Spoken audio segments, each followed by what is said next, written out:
మనం మాట్లాడుకుంటున్నది ఒక cinema premier గురించి కాదు, ఇది ఒక రాజకీయ ప్రీమియర్. మేము తమిళనాడు వెట్రి కజగం యొక్క బహిరంగ సభలో ఉన్నాము. ఇది నటుడు విజయ్ ప్రారంభించిన పార్టీ మరియు మీరు ఇక్కడి ప్రజల సందడిని చూడవచ్చు.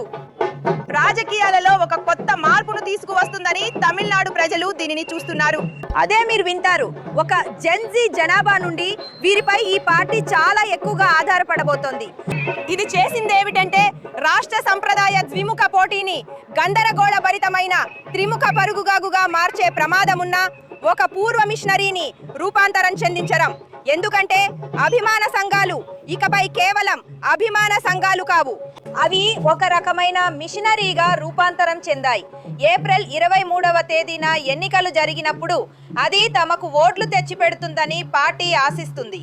నేను 2 విషయాలు ఎత్తి చూపాలనుకుంటున్నాను. మీరు చూస్తున్న ఈ పోస్టర్లు విజయ్ వి, ఇదే ఆ ముఖం. దానిపై పార్టీ చాలా ఎక్కువగా ఆధారపడి ఉంది.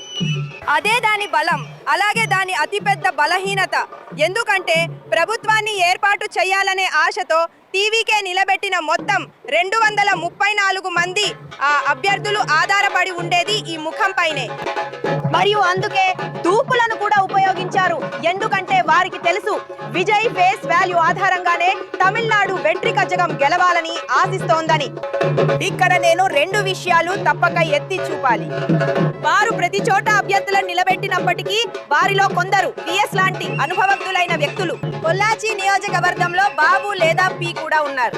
లీలావల్లి గారు కోవిపట్టి పాలయం నుండి సెంగోట్టియన్. కానీ మిగతా విషయాల్లో మీరు వాస్తవానికి చూస్తున్నది ఏమిటంటే కొత్త రాజకీయాలకు పురుడు కోస్తారనే ఆశతో ఈ పార్టీలో చేరిన చాలా మంది కొత్త వాళ్ళు, యువకులు. టీవీకేకి బహిరంగ సభలు నిర్వహించడం ఒక సవాలుగా మారింది. ముఖ్యంగా కరూరులో సెప్టెంబర్ 27, 2025న జరిగిన విషాదం తర్వాత అందులో సుమారు 41 మంది మరణించారు. కానీ ప్రస్తుతం ప్రామాణిక కార్యాచరణ విధానాలు అమలులో ఉన్నాయి.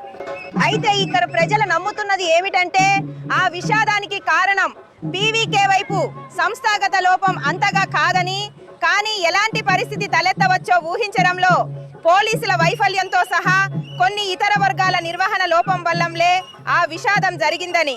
కానీ ప్రస్తుతం విజయ్ ప్రతి చోట ప్రచారం చేస్తున్నారు. మరియు అవును, అతని బృందంలోని ఆదవ్ అర్జున్ వంటి వ్యూహకర్తలు, అరుణ్ రాజ్ వంటి కొన్ని సేవలు అందించిన వారు, వీరందరూ కలిసి విజయ్ తప్ప మరెవరిని 2వ శ్రేణి నాయకత్వంగా చూడని ఒక పార్టీలో 2వ శ్రేణి నాయకత్వంగా ఏర్పడుతున్నారు. చెన్నైలో విజయ్ పోటీ చేయబోతున్న పెరవూర్ నియోజకవర్గంలో కెమెరా పర్సన్ పాల్ లాజ్ తో కలిసి దీపురం కోసం నేను ఉమాసుది.